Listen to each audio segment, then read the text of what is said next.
পৃথিবীর সবচেয়ে ধনী ব্যক্তি ইলন মাস্ক এখন একজন trillionaire. Trillionaire. The world's richest man, Elon Musk, has become the world's first trillionaire. Millionaire নয়, বিলিয়নিয়ারও নয়, হি ইজ আ ট্রিলিয়নিয়ার। এই টাকার পরিমাণ এতটাই বেশি যে অনেক দেশের জিডিপিও ইলনের নেটওয়ার্থের থেকে অনেক কম। Google, Amazon, Oracle and Facebook এই সমস্ত কোম্পানির ফাউন্ডারদের নেটওয়ার্থ একসাথে কম্বাইন করে দিলেও ইলনের একার নেটওয়ার্থ এদের সবার থেকে অনেক বেশি হয়। 1 ট্রিলিয়ন মানে একের পর 12 খানা শূন্য।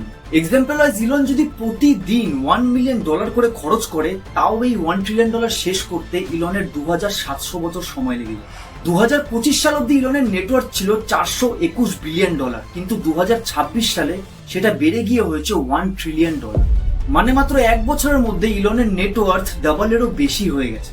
বাট এটা পসিবল হলো কি করে? বিকজ এর পেছনে লুকিয়ে আছে শেয়ার মার্কেটের কিছু অজানা রহস্য আর আমেরিকান প্রেসিডেন্ট ডোনাল্ড ট্রাম্পের সাথে ইলন মাস্কের বন্ধুত্ব। আরো এরকম অনেক হার্শ রিয়ালিটি যেটা ডিপলি ইনসাইড অনেকেই জানেন। সো গাইজ, আজকের এই ভিডিওতে আমরা জানবো যে ইলন মাস্ক কি সত্যি একজন ট্রিলিয়নিয়ার নাকি এর টাকার পরিমাণটা পুরোটাই ফেক। 2026 12 জুন নিউ ইয়র্কের নাসড্যাক স্টক এক্সচেঞ্জে ইলনের কোম্পানি স্পেসএক্স এর ট্রেডিং শেয়ার শুরু হয়। আর ট্রেডিং শুরু হওয়ার জাস্ট কয়েক সেকেন্ডের মধ্যেই ইলন পৃথিবীর ইতিহাসে প্রথম ট্রিলিয়নিয়ার হয়ে যায়। বর্তমানে ইলন মাস্ক 6খানা কোম্পানির মালিক, যার মধ্যে স্পেসএক্স কোম্পানিতে ইলনের শেয়ার রয়েছে 38% আর টেসলাতে প্রায় 15 থেকে 25%। বাকি সব কোম্পানিগুলোকে বাদ দিলেও শুধুমাত্র এই দুটো কোম্পানির শেয়ার ভ্যালুয়েশনের জন্য ইলনকে ট্রিলিয়নিয়ার ডিক্লেয়ার করা হয়েছে। বাট এখানেই আসে আসল টুইস্ট। এই $1 ট্রিলিয়ন কিন্তু কোনো লিকুইড মানি নয় যে ইলন চাইলেই যখন ইচ্ছে এই টাকাটাকে তুলে খরচ করতে পারে। এই পুরো টাকাটাই তার কোম্পানির শেয়ারগুলোর মধ্যে রয়েছে। আর এমন কোনো ব্যাপারও নয় যে ইলন এই শেয়ারগুলোকে বেচে পুরো টাকাটাই তার ব্যাংক অ্যাকাউন্টে ট্রান্সফার করতে পারে। শুধু ইলন মাস্ক বলে নয়, ওয়ার্ল্ডের যত বিলিয়নিয়ার আছে তাদের প্রত্যেকেরই এই সেম অবস্থা। এদের ক্যাপিটাল প্রপার্টিকে বাদ দিয়ে দিলে বাকি বেশিরভাগ টাকাই তার কোম্পানির শেয়ারগুলোতে ট্রান্সফর্ম করা থাকে। আর এই পুরো সিস্টেমকে বলা হয় পেপার ওয়েলথ, মানে জাস্ট কাগজ কলমের সম্পত্তি। যদি কোনোদিনও মার্কেটে এদের শেয়ারের ভ্যালুয়েশন কমে যায়, তাহলে এই বিলিয়নিয়ারদের নেটওয়ার্থ রাতারাতি কমে যায়।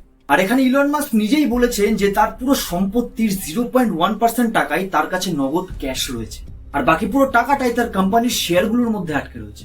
আর ইলন যদি মনে করে যে সে টেসলার স্পেসএক্স এর শেয়ারগুলোকে বেচে পুরো টাকাটাই তার ব্যাংক অ্যাকাউন্টে ক্যাশ করিয়ে নেবে, এখানে সেটাও পসিবল। আর এরকম যদি সে করতে যায়, তাহলে আদার্স যত কোম্পানি এই শেয়ারগুলোতে ইনভেস্ট করে রেখেছে তাদের কাছে একটা নেগেটিভ মেসেজ পৌঁছবে যে ইলন তার সমস্ত শেয়ার বিক্রি করে ফেলছে, মানে এই কোম্পানির ফিউচার একদমই ভালো নয়। আর সেদিক দিয়ে ভেবে তারাও যদি এই শেয়ারগুলোকে বিক্রি করতে থাকে, তাহলে ইলনের $1 ট্রিলিয়নের নেটওয়ার্থ রাতারাতি ধ্বংস হয়ে যাবে। যে কোনো কোম্পানির ভ্যালুয়েশন তার রেভিনিউ, প্রফিট এন্ড প্রোডাকশনের উপর বেস করেই ডিসাইড করা হয়। আর অনলাইনে সার্চ করলে তুমি দেখতে পাবে যে ইলনের স্পেসএক্স কোম্পানির নেটওয়ার্থ হলো প্রায় $2.2 ট্রিলিয়ন। কিন্তু প্রশ্নটা হলো, এটা কি আদৌ স্পেসএক্স এর অরিজিনাল নেটওয়ার্থ, নাকি এটাও ইলনের সেই $1 ট্রিলিয়ন পেপার ওয়েলথের মতন জাস্ট একটা number? Massive valuation is also a test. Could all this hype make it seem worth more than it is? 2025 A SpaceX এর ভ্যালুয়েশন ছিল $400 বিলিয়ন, আর 2026 সেটা বেড়ে গিয়ে দাঁড়িয়েছে $2.2 ট্রিলিয়ন। কিন্তু এই এক বছরের মধ্যে স্পেসএক্স কোম্পানি কিন্তু এমন কিছুই করেনি যে তার নেটওয়ার্থ 1 লাফে 3 গুণ বেশি বেড়ে যায়। ইভেন 2025 সালেও এই কোম্পানি $5 বিলিয়ন লসে রান করছে, আর 2026 সালেও এই কোম্পানি $8.28 বিলিয়ন লসে রান করছে। বাট প্রশ্নটা হলো, স্পেসএক্স যখন এত লসে রান করছে, তাহলে স্টক মার্কেটের শেয়ারের ভ্যালুয়েশন এত বেড়ে গেল কিভাবে? আসলের পেছনে মূল কারণটাই হলো ইলন মাস্ক। সারা পৃথিবী জুড়ে ইলন মাস্ক এতটাই পপুলার যে বহু লোক তার কোম্পানির অ্যাকচুয়াল ভ্যালুয়েশনকে রিসার্চ না করেই শুধুমাত্র ইলনের দিকে তাকিয়ে তার কোম্পানির শেয়ারে ইনভেস্ট করতে থাকে। বিকজ লোকেদের মনে ট্রাস্টটা ক্রিয়েট হয়ে গেছে যে ইলন মাস্কের কোম্পানি মানে সেই কোম্পানি কোনোদিনও ডুববেই না, এবং তাদের ইনভেস্ট অ্যামাউন্টটাও অলওয়েজ সেফ থাকবে। কিছু ক্ষেত্রে এরকমটা ভাবাও একদম ঠিক, বিকজ আজকে যে ফ্যালকন রকেট রেগুলারলি স্পেসে ট্রাভেল করে ফিরে আসছে, এটা সাকসেসফুল করতে গিয়ে স্পেসএক্স কে অনেক ঝুঁকির মধ্যে দিয়ে যেতে হয়েছিল। বারবার ফেলিয়ারের পরেও ইলন মাস্ক কিন্তু হার মানেনি, আর আজকে সেই ফ্যালকন রকেট স্পেস ট্রাভেল কস্টকে অর্ধেকেরও নিচে নামিয়ে দিয়েছে। আর শুধুমাত্র ফ্যালকনের সাকসেসের জন্যই স্পেসএক্স এর ভ্যালু সেই যে বাড়তে শুরু করলো, দিনের পর দিন সেটা বেড়েই যাচ্ছে। আর এই কারণে মানুষদের মনে সেই বিশ্বাসটা ক্রিয়েট হয়ে গেছে যে ইলন মাস্ক যেটা করবে বলে সেটা সে করেই ছাড়ে। হাওয়ার্ড বিজনেস স্কুলের প্রফেসর মিহির দেসাই মানুষদের এই সাইকোলজিকে একটা ফাইন্যান্সিয়াল কাল্ট বলেছে, যেখানে সকলেই বিশ্বাস করে যে প্রোডাক্ট যাই হোক না কেন, যদি ইলনের নাম সেই প্রোডাক্টের সাথে জুড়ে থাকে তাহলে সেটা সাকসেসফুল হবেই হবে। বাট রিয়েলিটিতে যদি আপনি এটা ভেবে দেখেন তাহলে ঠিক এর উল্টোটাই দেখতে পাবেন। যেমন 2013 সালে Elon Musk high speed train হাইপারলুপের কনসেপ্টটি পৃথিবীর সামনে নিয়ে আসে, যেখানে ইলন বলে যে সে এমন একটা ট্রেন সিস্টেম বিল্ড করবে যেটার সাহায্যে মানুষ ঘন্টায় প্রায় 600 মাইল গতিতে ট্রাভেল করতে পারে। এক্সাম্পল ওয়াইজ বস্টন থেকে নিউ ইয়র্কের ডিস্টেন্স এই ট্রেন মাত্র 30 মিনিটেই কভার করতে পারে। দ্য ওয়াল স্ট্রিট জার্নালের ইন্টারভিউতে ইলনকে যখন এর বিষয়ে জিজ্ঞাসা করা হয় তখন ইলন এটাকে কনকর্ড আর রেলগানের সাথে তুলনা করে দেয়। Plane? No, An automobile?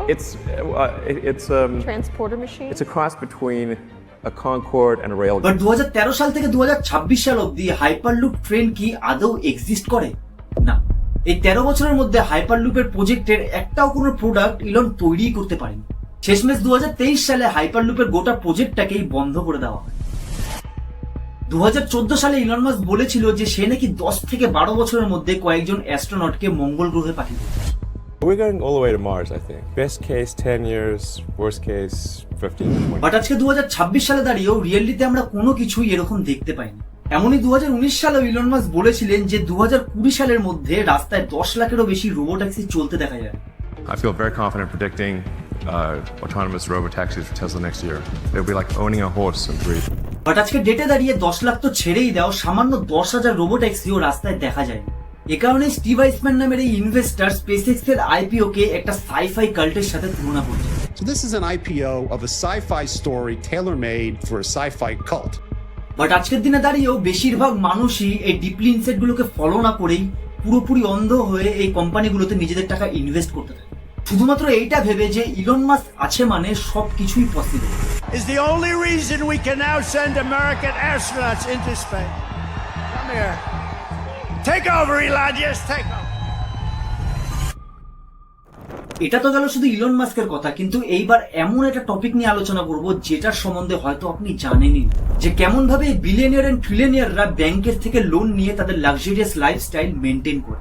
ওয়ার্ল্ডে যত বিলিয়নিয়ার পার্সন আছে তারা তাদের বেশিরভাগ টাকাই কোম্পানির এই শেয়ারগুলোর মধ্যে আটকে রাখে, বিকজ তারা সরকারকে তাদের সম্পত্তির কোনো ট্যাক্সই দিতে চান না। যদি তারা নিজেদের শেয়ার বিক্রি করতে থাকে তাহলে সেই শেয়ার থেকে আসা টাকার ওপর সরকারকে ক্যাপিটাল গেইন ট্যাক্স দিতে হবে, আর কোম্পানি থেকে স্যালারি পাওয়ার পর তাকে সেই স্যালারি বেসিসে সরকারকে ইনকাম ট্যাক্সও দিতে হবে।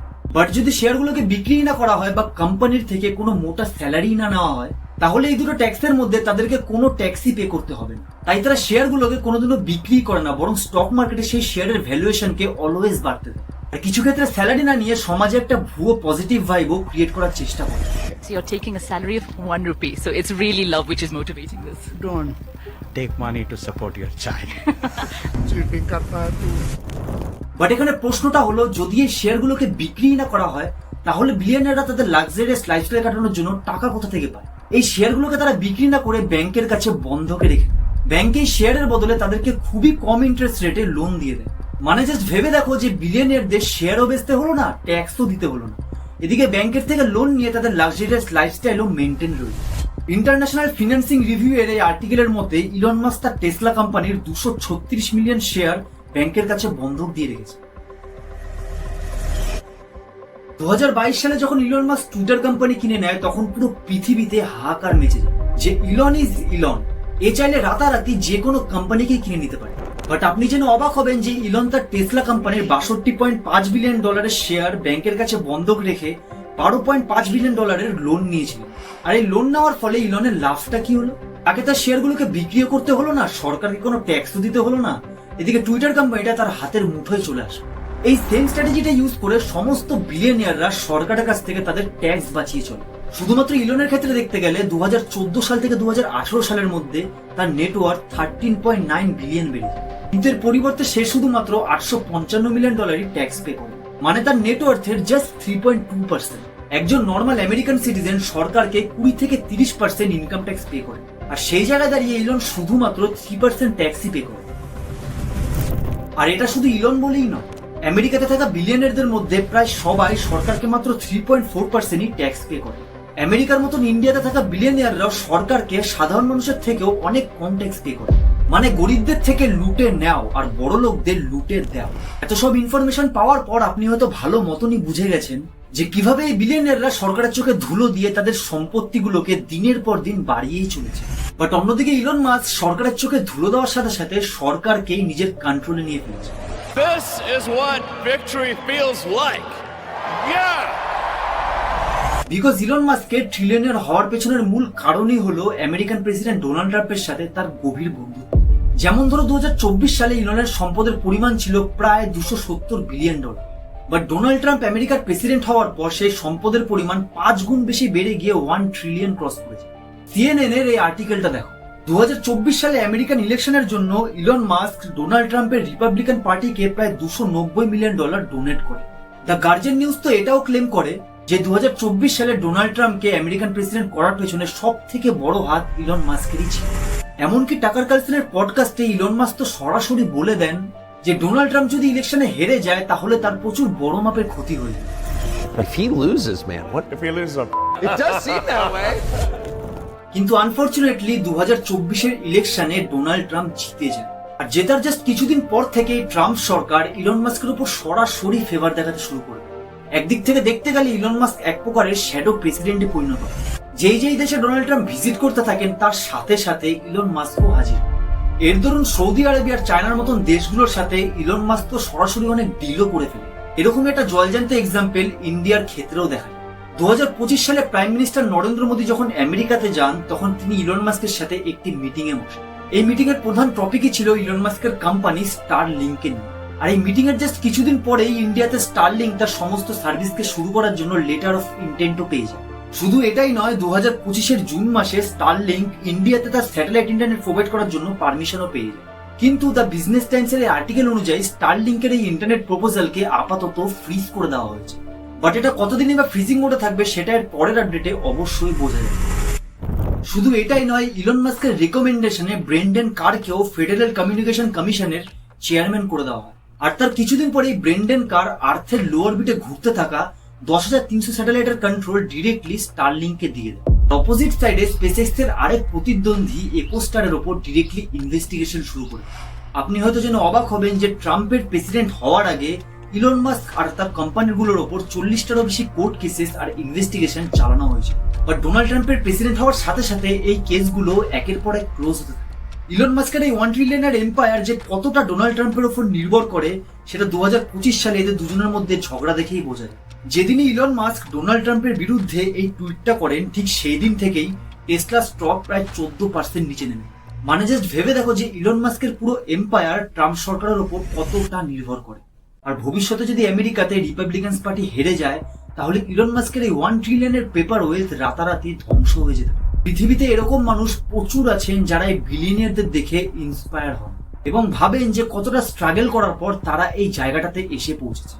কিন্তু হার্শ রিয়ালিটি এটাই যে বিলিয়নিয়ারদের সাকসেসের পেছনে থাকে অনেক dark truth and corrupted mind. আর তাদের এই পুরো জার্নিতে সব থেকে বেশি ক্ষতি হয় আমাদের, মানে সাধারণ মানুষদের। গাইজ, এটা কোনো এক্সপোজিং ভিডিও ছিল না, বরং এই ভিডিওটা ছিল তাদের জন্য যারা বিলিয়নিয়ারদের লাক্সারিয়াস লাইফস্টাইলকে ফলো করে বাট তার পেছনে ঘটা ডার্ক রিয়েলিটিটাকে জানার চেষ্টাও করেন। আর এই ভিডিওটা যদি ভালো লেগে থাকে তাহলে আমার রেকমেন্ডেশনে এই ভিডিওটাও দেখতে পারেন, যেখানে সমাজের কিছু টক্সিক লোকেদের টক্সিক মাইন্ড নিয়ে ডিসকাস করা হয়েছে। সো গাইস, দেখা হবে আবার নেক্সট ভিডিওতে। Till then, stay healthy, stay happy.